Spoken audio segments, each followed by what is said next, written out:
Hello, friends. I am Dr. Barbie Wasson with River Point Family Acupuncture, and this is River Point's podcast where we get to the point on all things acupuncture, health, and vitality in the River Valley.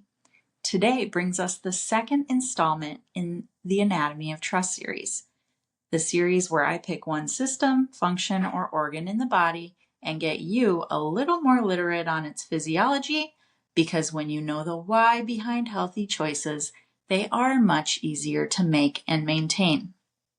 So last month we focused on the autonomic nervous system, and this month we are doing a general overview of digestion. Not in the boring textbook way you learned in school, I mean the real story, the one that explains why your energy, your mood, hormones, your skin, brain fog, and even your cravings all trace back to what is happening in your gut. Most people think digestion is about breaking food down, which is generally true, but that's just the beginning. Your digestive system takes what you eat and, like magic, it turns it into usable components to build and repair your body. It's pretty incredible, actually. Proteins become amino acids, carbohydrates break down to simple sugars, and fats become fatty acids. These are the raw materials your body uses for energy, repair, hormones, immune defense, and everything else. If this process is not working well, nothing works well, which is why I always say the digestion is truly the seat of your health. So when someone tells me they're exhausted, bloated, struggling with weight, dealing with hormone issues, or feeling foggy, I am always thinking about digestion. Because improving digestion gives you one of the highest returns on effort when it comes to your health and will make all the difference in the ongoing list. Sorry, my dishwasher is going.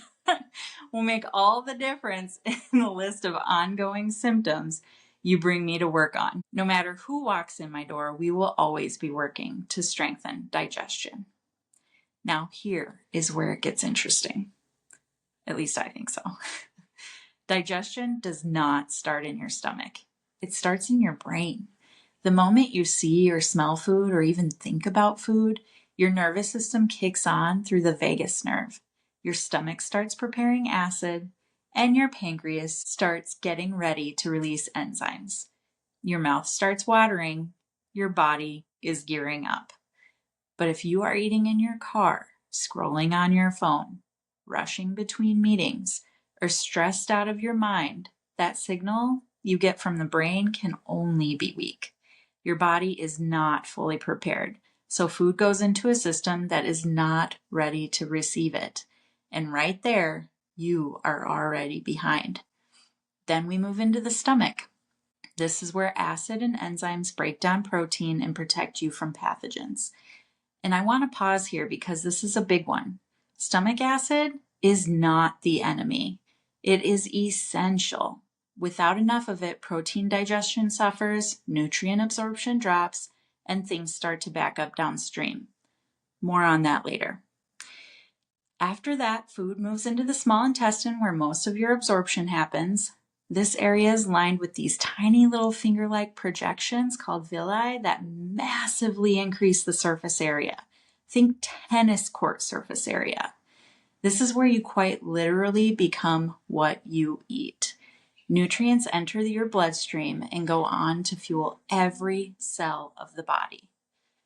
At the same time, your liver and gallbladder are working behind the scenes as well.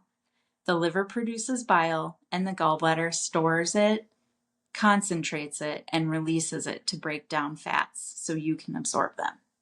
Your liver also plays a major role in blood sugar regulation, nutrient processing, and detoxification. More on that in another episode. And that all just means that if digestion is off, liver function tends to suffer too.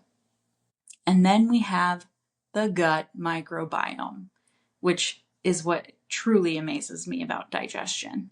Trillions of bacteria living inside you, working alongside you, helping you break food down, produce essential vitamins, regulate your immune system, and even communicate with your brain. This is where things get pretty wild. Your gut can actually influence your mood, your cravings, and even your decision making. When your microbiome is balanced, your signals are clear. You make better choices without forcing it, without even having to think about it.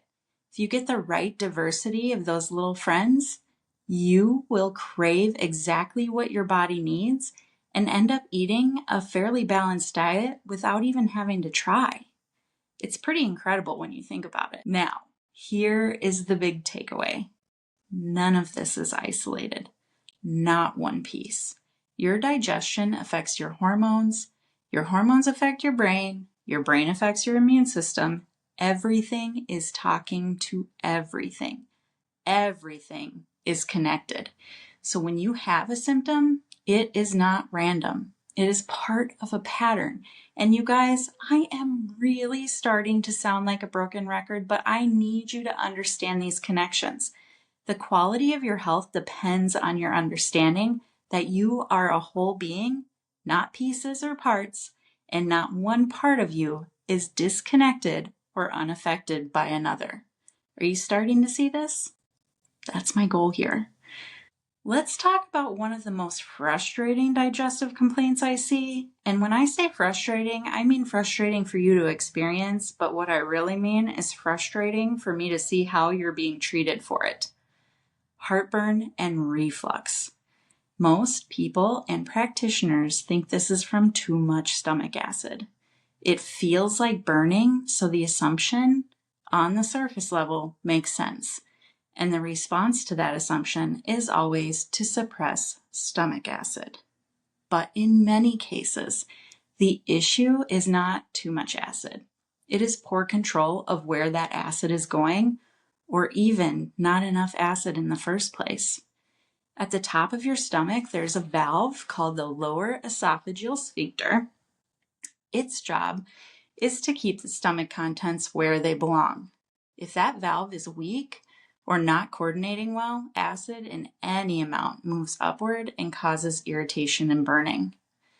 Low or poorly functioning stomach acid can make this worse. Food sits in the stomach longer, pressure and bloating builds. That pressure pushes contents upward. So you get reflux, not because there's too much acid, but because the system is not functioning well. Antacids can give quick relief because they neutralize the acid and reduce the burn, but they don't fix digestion. Over time, less acid means weaker protein breakdown, poorer nutrient absorption, and changes in your gut bacteria. So we don't want to ask, how do we decrease the acid to decrease the burn? But rather, why is this happening in the first place and how do we fix it? From a Chinese medicine perspective, we call this rebellious stomach qi. The stomach is supposed to move things downward. When that direction is disrupted, symptoms rise, quite literally. Often, this is tied to stress affecting the liver's role in maintaining smooth flow or weakness in the digestive system itself. Different language, same pattern, loss of coordination. Now let's bring this into your daily life because this is where you have the control. And this advice is for people who have heartburn, but also just generally if you have a digestive system. Slow down when you eat. Give your body time to switch into the digestive state. Manage your stress before you fill your stomach. And if you are in a state of heightened negative emotion, don't eat. Not right now. Calm yourself first. Eat enough protein. Your body needs it for repair and production. Include fiber. It feeds your gut bacteria and promotes diversity while supporting regularity. Eat consistent meals. This helps stabilize blood sugar and energy and puts your body into a consistent pattern of eating, which will help your body prepare for digestion at regular intervals instead of eating at random times when the body isn't ready. And one of my favorite pieces of advice, eat foods you enjoy. You digest food better when you're relaxed and actually like what you're eating. So instead of force feeding yourself something you hate because someone told you it was healthy, learn how to make healthy food taste good to you and capitalize on the foods you already love that are considered healthy. Get good at using herbs and spices, try new recipes, and get curious. That matters more than you think. When I have picky eaters in the office, I have them go through a list of foods that are healthy and pick the ones they love, and that's where we focus our attention. As we strengthen the gut and increase the microbiome, they'll be able to add new foods in no time. Their bodies start to crave real whole foods, and eating becomes easier and more diverse. But for now, of all the healthy, nutrient-dense foods to eat, only pick the ones you love. Make sure, above all else, eating is a joy for you, and you will reap the benefits of better nutrient absorption, better body repair, and quite honestly, better life satisfaction. I officially give you permission to ditch the lima beans if you don't love them. Now, my favorite part. Let's talk about where acupuncture fits into all of this. Acupuncture helps regulate the nervous system. We learned a little bit about that last month. It improves communication between your brain and your digestive organs. Patients often notice less bloating, more regular bowel movements, and fewer reflux symptoms. And what is really interesting is even when patients come in for something completely different, one of the first things they notice is their digestion improves. That is not random, and I promise you that is very much intentional. No one, and I mean no one, comes through my doors without digestive support being part of their treatment plan. From a modern standpoint, we're influencing neural and hormonal signaling. From a Chinese medicine standpoint, we are supporting the spleen and stomach in their role of transformation. Both are describing the same thing: better coordination, better communication, better function. And when digestion improves, everything downstream improves. Your energy becomes more stable, your mind becomes clearer, your mood is better, your immunity improves. You become the best repair shop in town, and your body becomes more resilient. It is magical. And I have to tell you, it's really fun to watch. You might have noticed I didn't talk much about the second half of digestion, elimination. I do, however, have a podcast and blog coming out later this month about that. I just didn't want to overcrowd this one and was getting a little long. Next month, we are going to continue our Anatomy of Trust series talking about skeletal muscle and your metabolism.